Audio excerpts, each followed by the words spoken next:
สบายดีมื้อนี้สิพาพี่น้องมาเฮ็ดแหนมทรายหรือว่า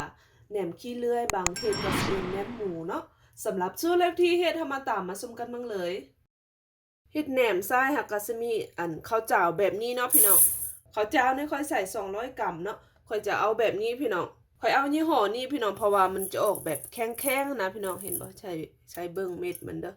มันบ่คือข้าวเจ้าธรรมดานะแต่ถ้าว่าพี่น้องคนใดบ่มีแบบนี้เฮาก็ใส่ข้าวเจ้าบ้านเฮาได้เนาะล้างเอาน้ำเปื้อนมันออกเนาะเนาะในเมื่อเฮาล้างน้ำเปื้อนมันออกหมดแล้วก็มาหรือว่าแช่ปลาไว้2 ชั่วโมงเนาะหลังจาก2 ชั่วโมงผ่านไปพี่น้องบัดนี้เฮาก็สิเอาไปญาติเนาะหรือว่าเอาไปกรองแบบนี้แล้วก็สิป้าเอาไว้ให้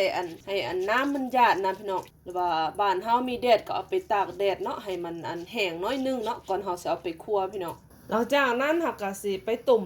นางหมูเนาะพี่น้องค่อยลืมกดวิดีโอ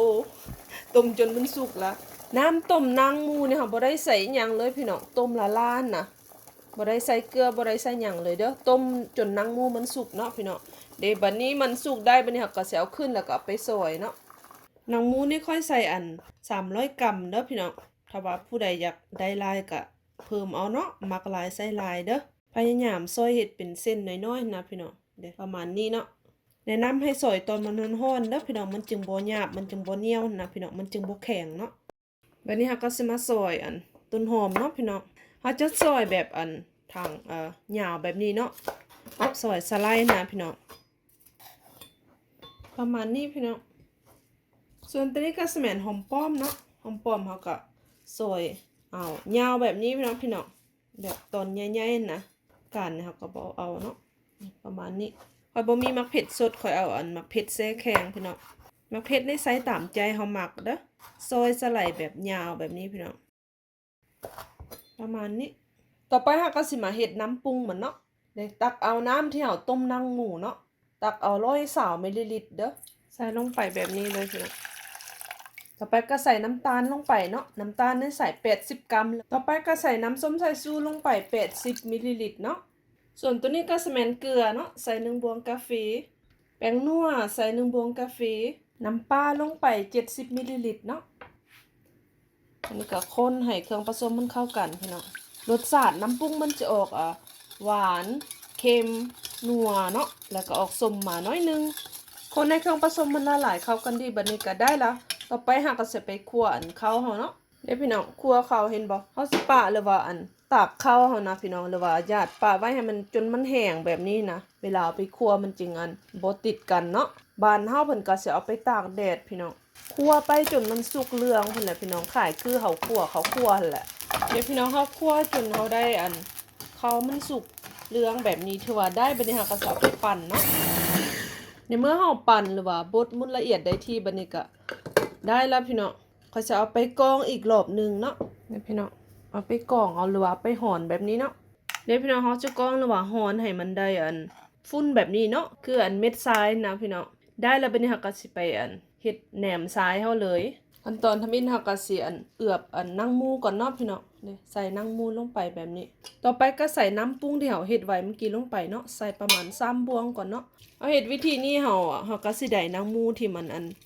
รสชาติมันก็สิเข้าเนื้อเข้าหนังเนาะเอามือหยับหรือว่าเอามือคนๆแบบนี้บีบแบบนี้เนาะนี่พี่น้องเฮานวดคนให้เครื่องผสมมันเข้ากันดีบัดนี้ก็สิใส่เขาได้เฮาบดไว้เมื่อกี้เนาะใส่ลงไปบาทเดียวเลยพี่น้องบัดนี้ก็ใส่น้ำปรุงลงไปพี่น้องขั้นตอนนี้เฮาสิใส่เทื่อละน้อยเอาเด้อพี่น้องใส่ลงไปแล้วก็คั่นแล้วก็คนไปเนาะซาวไปแบบนี้พี่น้องเพื่อเฮาอยากได้ให้แหนมข้าวเฮามันพองมันฟูนะพี่น้องมันจะบ่จับกันเป็นก้อนเนาะใส่ลงไปแล้วก็ซาวไปแบบนี้ค่อยๆเติมใส่เทื่อละน้อยเด้อน้ำปรุงเฮานะแล้วก็ซาวไปถ้าว่าพี่น้องคนใดอยากใส่น้ำกระเทียมดองหรือว่าซอยกระเทียมดองใส่ได้เด้อคือค่อยเว้าปรุงตามรสชาติเฮามักเฮากินเนาะคนไปใส่น้ำปรุงลงไปแล้วก็ซาวไปเรื่อยๆเนาะเห็นบ่ข้าวมันก็สิขึ้นตัวแบบนี้เนาะมันก็สิฟูแบบนี้นะพี่น้องเห็นบ่พี่น้องมันก็สิเป็นเม็ดทรายแบบนี้นะพี่น้องมันจะบ่จับกันเป็นก้อนเนาะซีมรสชาติแล้วพี่น้องแซ่บๆมันจะออก หวานนัวเค็มแล้วก็สมน้อยนึงเรียบร้อยส่วนตัวนี้ก็สิแม่นน้ำปรุงที่เฮาเฮ็ดเนาะพี่น้องมันก็สิเหลือประมาณนี้เนาะใส่บ่หมดต่อไปเฮาก็สิขูดผิวมะนาวใส่เนาะถ้าว่าพี่น้องคนใดบ่มักบ่ใส่ก็ได้เนาะเอาขูดใส่ลงไปมันก็สิได้รสชาติหอมเติมอีกเนาะขูดเอาแต่เปลือกเขียวมันเด้อพี่น้องอย่าเอาเปลือกตูมันขาวเด้มันสิขมเด้พี่น้องเอาแต่ผิวเขียวๆนะประมาณนี้หลังจากนั้นก็ซาวอีกรอบนึงเนาะหอมพี่น้องต่อไปก็ใส่ต้นหอมลงไปหอมป้อมแล้วก็ซาวให้มันเข้ากันพี่น้องเรียบร้อยพร้อมเสิร์ฟเอาก็สิโรยต้นหอมลงไปอีกเนาะแล้วก็โรยมักเผ็ดใส่เนาะพี่น้องถ้าว่าพี่น้องคนใดอยาก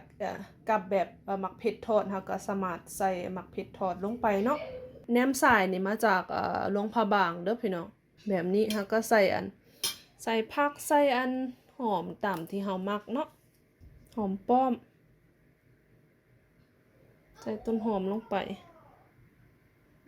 กินแบบนี้พี่น้องมาเด้อไผอยากลองไปเฮ็ดกินมื้อเด้อพี่น้องสำหรับมื้อนี้ขอลาไปก่อนพบกันในคลิปต่อไปถ้ามักก็กดไลค์ถึงใจก็กดแชร์ให้ได้เด้อสมัยเลิฟบ๊ายบาย